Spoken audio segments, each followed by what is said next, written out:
Welcome to CLC judicial. यह mains answer writing का special series है। अक्सर ऐसा देखा गया है कि मेंस में स्कोरिंग अगर आपकी अच्छी हो रही है तो सिलेक्शन के चांसेस बहुत हाई हैं। मेंस आंसर राइटिंग तकरीबन बहुत सारे स्टूडेंट्स की प्रॉब्लम है और इन्हीं चीज़ों के मद्देनज़र हम लोगों ने यह सीरीज शुरू किया है। हम लोग मेंस आंसर राइटिंग से संबंधित बहुत सारे वीडियोज यूट्यूब के प्लेलिस्ट में, हमारे चैनल के प्लेलिस्ट में interview and mains series, mains answer writing series देखेंगे। बहुत सारे वीडियोज और बहुत सारी चीज़ें हम लोगों ने बताई है आपको। उन सारी चीज़ों को अगर आप नोट कर लें और उन पे वर्कआउट करें तो आप भी एक बेहतरीन आंसर लिख सकते हैं और आपका भी जज बनने का सपना साकार हो सकता है। तो आइए वीडियो को शुरू करते हैं। यह वीडियो पार्ट 2 है। इसमें हम लोग एक क्वेश्चन लेंगे। हम लोग तकरीबन हर रोज अपने बैचेज में एक कंसेप्चुअल क्वेश्चन पूछते हैं, उसी टॉपिक से पीटी का भी क्वेश्चन, उसी टॉपिक से मेंस का क्वेश्चन और उसी टॉपिक से इंटरव्यू का क्वेश्चन पूछते हैं। और इसी के साथ हम लोग देखेंगे कि मेंस के क्वेश्चन क्या हैं, उनके आंसर क्या लिखें, कैसे लिखें। तो क्वेश्चन है, ये रहा आपके स्क्रीन पे। In the absence of wrongful gain और wrongful loss there can be no theft, there can still be theft. तो इसका answer B is correct, there can still be theft. Wrongful gain और wrongful loss नहीं हुआ। उदाहरण के तौर पे आप कहीं गए पार्टी में, वहाँ उसकी अंगूठी गिरी हुई मिली, आपने छुपा के सोफे के नीचे रख दिया कि बाद में आपको मौका मिलेगा तो आप लेके जाएंगे। आपको मौका नहीं मिल पाया और आप लेके नहीं जा पाए तो अंगूठी जिसकी जहाँ थी उसी घर में रह गई। तो ना किसी को रॉन्गफुल गेन हुआ, ना रॉन्गफुल लॉस हुआ, लेकिन theft still it has been committed. तो इसका आंसर बी होगा। मेंस के क्वेश्चन को देखते हैं जो इस वीडियो का मेन थीम है। आपको बताया गया है कि आप मेंस के क्वेश्चन को आता भी है तो 2-3 बार जरूर पढ़ें। Discuss the object, subject and essential of theft. और वही पीटी का क्वेश्चन पूछ दिया गया है, can there be still a theft in the absence of wrongful gain और रॉन्गफुल लॉस। तो मेंस आंसर राइटिंग के 3 पार्ट होते हैं। पहला इंट्रो, मैंने कई सारे वीडियो में बताया है। पहला इंट्रो, दूसरा बॉडी और तीसरा एंडिंग। तो इंट्रो में पूछा गया कि ऑब्जेक्ट क्या होगा, सब्जेक्ट क्या होगा और इसेंशियल क्या है। तो object of theft, object of theft is wrongful gain of property. इसको थोड़ा, ये ऑब्जेक्ट हो गया रॉन्गफुल गेन ऑफ प्रॉपर्टी। इसका सब्जेक्ट क्या होगा, only movable property. Immovable property का थेफ्ट नहीं हो सकता। अब कहने का मतलब है कि मेंस आंसर राइटिंग के लिए जब तक आपका कंसेप्चुअल क्लैरिटी नहीं है तब तक आंसर लिखने में आपको बहुत दिक्कतें आएंगी। यह ठीक उसी तरीके से होगा, तैरना आता नहीं और आपने छलांग समुंदर में लगा दिया। तो कंसेप्चुअल क्लैरिटी के बगैर अगर आप आंसर लिखने का प्रयास करेंगे तो हवा में तीर छोड़ते रहिए, वो निशाने पे कभी नहीं लग सकता। तो अब इसी चीज को हम लोग समझते हैं कि यह तो ठीक है कि subject of theft is always movable property. Why? Immovable property का थेफ्ट क्यों नहीं हो सकता?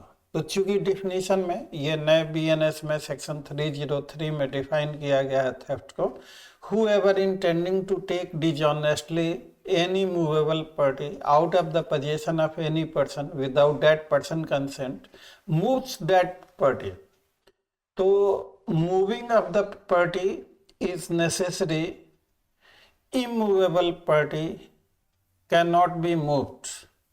तो therefore immovable property cannot be subject of theft. इस तरह से आपके इंटरव्यू में भी क्वेश्चन इज की ये एक इम्पोर्टेंट क्वेश्चन है, बहुत सारी बुक्स में दिया। अधिकतर आप देखेंगे, अगर आपको किसी बुक में इसका आंसर मिला कि इमूवेबल प्रॉपर्टी का थेफ्ट क्यों नहीं हो सकता, तो अगर आंसर आपका मिलता है तो आप जरूर कमेंट करके हमें बताइएगा। मैंने एक आंसर आपको दिया है कि इमूवेबल प्रॉपर्टी का थेफ्ट इसलिए नहीं हो सकता क्योंकि for the purposes of theft moving of the property from the position of any other person is necessary. Immovable property is not capable to be moved, therefore immovable property का theft नहीं हो सकता, only movable property।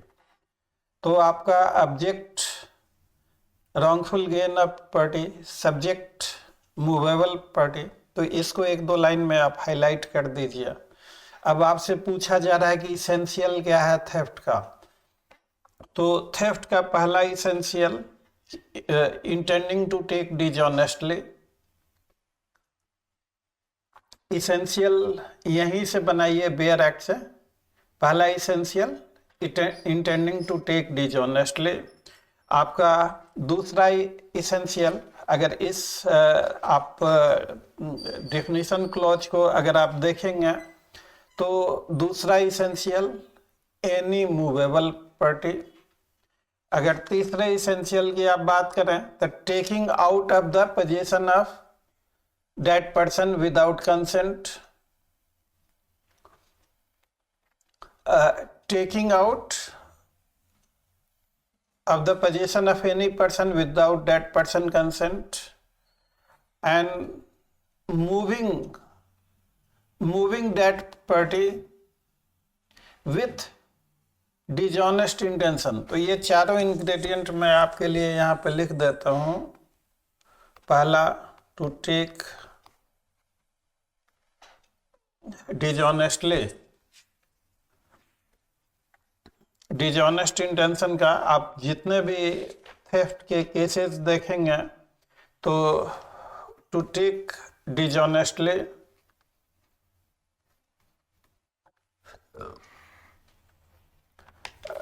दूसरा ingredient की अगर आप बात करें तो any movable property.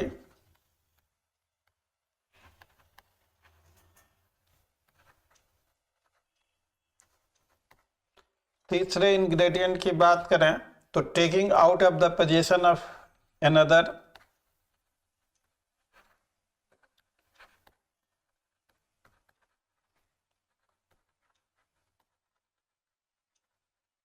Out of the position of another. और चौथे इंग्रेडिएंट की बात करें, such taking must be without consent.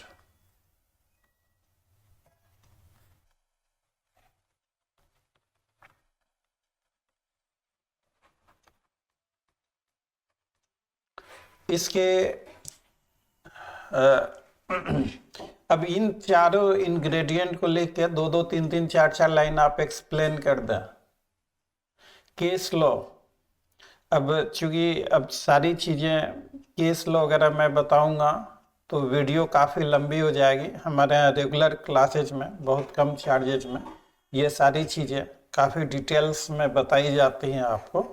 अगर कोई जानकारी चाहिए तो स्क्रीन पे लिखे हुए नंबर पे आप हमसे संपर्क कर सकते हैं। तो इनको लिखेंगे तो आपका first portion of the answer 10 number का क्वेश्चन है, ऑब्जेक्ट सब्जेक्ट। आप देखिए यहाँ object subject and essential. 5 number के क्वेश्चन में पूछा गया can there be still a theft, तो इसका जवाब लिखना yes there can be still a theft. Actually wrongful gain और रॉन्गफुल लॉस का होना नहीं जरूरी है। Moving of the property must be with dishonest intention. तो आप कमेंट करके हमें यह बताइएगा कि डिजॉनेस्टली को बीएनएस में डिफाइन किया गया है, कहाँ पे कौन से सेक्शन में डिफाइन किया गया है। जब तक रॉन्गफुल गेन और रॉन्गफुल लॉस ना हो तब तक क्या वो चीज़ डिजॉनेस्टली हो सकता है। तो टू टेक डिजॉनेस्टली, तो moving of the property must be with the dishonest intention. अगर moving of the property dishonest intention से नहीं है तो फिर वो थेफ्ट नहीं होगा। एक दूसरे उदाहरण से इसको समझते हैं। मान लीजिए कि ट्रेन में आप सफर कर रहे हैं, आपके गले में एक सोने की चेन है, आप सोए हुए हैं, कोई चोर आता है और आपका चैन निकालने का प्रयास करता है, चैन आपके गले से टूट के और कंबल आपने ओढ़ा हुआ उसमें फंस जाता है। चोर को मौका नहीं मिला, वो नहीं ले पाया, पकड़े जाने का डर था, वो छोड़ के चला गया। तो जैसे ही आपके गले में चेन थोड़ा सा भी हिल गया, वो चेन लेके जाए या ना लेके जाए, डेट इज इमैटेरियल। अगर चोर चैन को लेके नहीं गया, चैन आपके पास ही रहा, तो देयर इज, हकीकत में तो कोई रॉन्गफुल गेन या रॉन्गफुल लॉस हुआ नहीं। तो वही थोड़ा सा क्वेश्चन यह ट्विस्ट करके पूछ दिया गया है। ट्विस्ट करके यह क्वेश्चन मैंने इसलिए पूछा है कि ऐसे क्वेश्चन का अगर आप एक्सरसाइज करेंगे तो आपका कंसेप्चुअल क्लैरिटी बहुत ही अच्छा होगा। आप चीज़ों की बारीकियों को, उनकी गंभीरता को समझेंगे और आपकी एक बहुत ही बेहतरीन तैयारी हो सकती है। तो इसीलिए ऐसा क्वेश्चन मैंने पूछा आपसे। आप देख ही रहे होंगे एग्जाम का कैसा पैटर्न हो रहा है। अब जो बच्चे लोग मेंस दे रहे हैं, पहले के पैटर्न और ट्रेंड में और आज के पैटर्न और ट्रेंड में काफ़ी अंतर है। More and more it is becoming conceptual. तो आप एग्ज़ाम लेवल से थोड़ा ऊपर के लेवल की तैयारी करेंगे तो एग्ज़ाम आपका कंफर्टेबल और एट ईज होगा। तो जो सेकेंड पार्ट है क्वेश्चन का, उसको इसी तरह से एक्सप्लेन कीजिए, केस लॉ दीजिए। और आप लोगों के लिए मैं एक चीज़ और, हम लोग ब्लॉगिंग शुरू करने जा रहे हैं अपने वेबसाइट पे, थोड़े दिनों में सारी तैयारी हो जाएगी। आप हमारे CLC जुडिशियल से जुड़िए। जुड़ने के लिए आप अपना व्हाट्सएप नंबर हमें 9262810582 पर अपना नाम, अपने यूनिवर्सिटी और DTS लिखकर हमें व्हाट्सएप कर दीजिए। आपको हमारे ग्रुप में ऐड कर दिया जाएगा और टाइम टू टाइम आप पोस्ट को फॉलो करते रहिए। अगर आप रेगुलर फॉलो करते हैं तो एक समय के बाद आपकी अच्छी तैयारी हो सकती है। तो और चैनल को ज़रूर सब्सक्राइब कर लीजिएगा, नोटिफिकेशन आइकन को ऑन रखिएगा ताकि इस तरह की हम कोई भी वीडियो जब भी अपलोड करें तो सबसे पहले आपको मिले। तो इसी के साथ यह वीडियो खत्म होता है। Thanks for watching, see you again, till then, bye bye.